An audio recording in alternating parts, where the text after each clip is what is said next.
Hi, my name is Daniel. I'm from Heidelberg, and I'm very happy to share with you this week's Parsha vlog for Yesod. Thank you for the opportunity.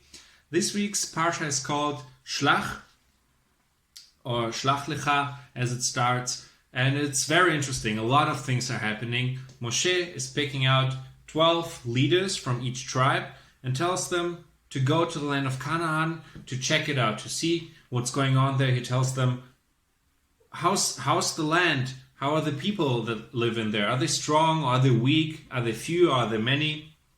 He tells them, look, is it a good land or a bad land? And the cities that the people are dwelling in, are they tents? Are there strongholds?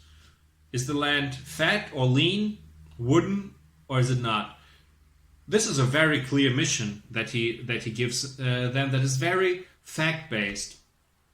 And what happens then is something that changes the whole course of the Jewish people in the Bible, because these 12 leaders that we call later spies, when we're recalling the story in a later book in Dvarim, they come back and they bring huge fruits, beautiful fruits, and they say this land is a land where you have milk and honey flowing, where you have big fruits, and so on and so on. But the people that are living there are very strong and very big. They're giants, and we will not be able to conquer them. We can't do it. Just two of them, of the 12 leaders, are saying, they're called Caleb and Joshua. They say, no, that's not true. With God's help, we will be able to conquer the land, and we should definitely do it. So what we know that as a consequence, the Jewish people are starting to weep and to be desperate, and they're very scared, and they're saying, let's go back to Egypt. We didn't came here to die in the wilderness. And they're very upset. And as a consequence, as we know, God says this generation is not ready to settle in the land of Israel. This generation has to die in the wilderness, and the next generation, the people who are 20 years and younger, they are the ones who will be designated to come to Israel. And after that, we read in this parsha that a group of people they show remorse, and they're starting to attack on one side where Amalekites and people from Canaan are living, and they're beaten and they lose. People die. So it's very tragic. And when I read this, I was very confused, because you wouldn't expect this to happen. And I wondered, what is so bad about the report of the 10 leaders? What's so bad that this whole turmoil started? So I looked at the text. What exactly did they report? And luckily I found out that I'm not the first one who asked this question, what's so bad about their report?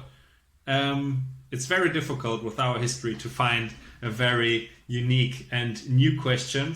But I'm happy that Nachmanides, the Ramban, asked already exactly that question, because when we read it, they answer their report.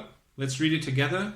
We read, we came unto the land where you send us to, and it does indeed flow with milk and honey, and this is the fruit of it, because they brought big pomegranates and figs and so on.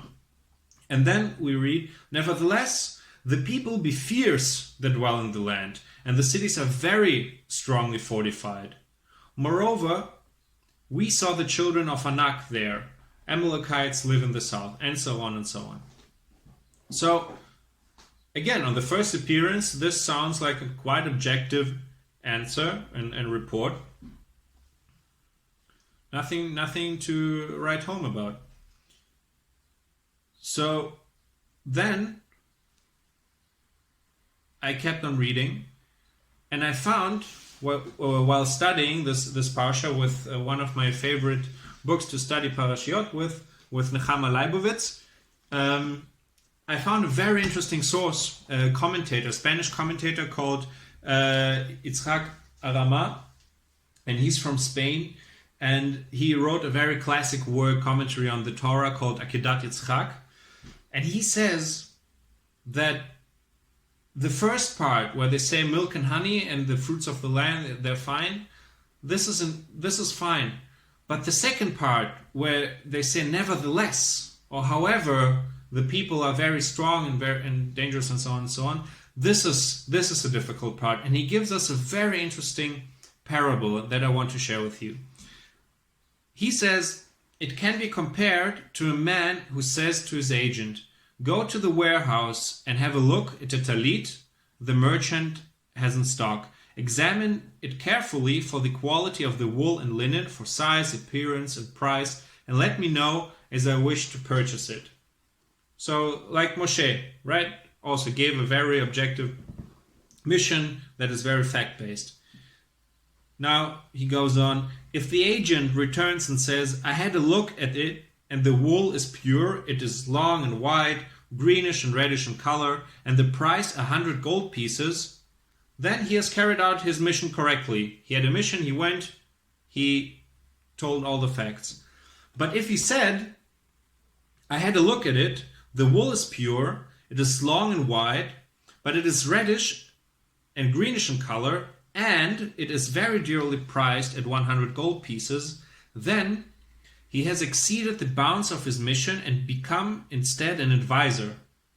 This is a result of inserting the qualifying word but.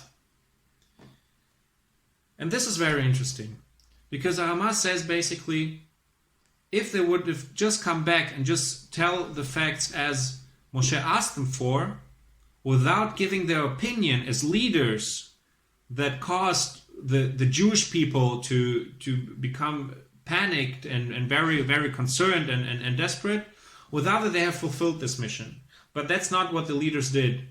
They came back and presented a narrative and not something that is based on facts. And we see from this parsha that this can be very, very dangerous. And this gave me really the thought to think about, when am I in a position where people are listening maybe to me, and where I'm required to first give the facts and be based on that, because my opinion might be something that would lead to another consequence that maybe I myself didn't want to, and the people didn't too.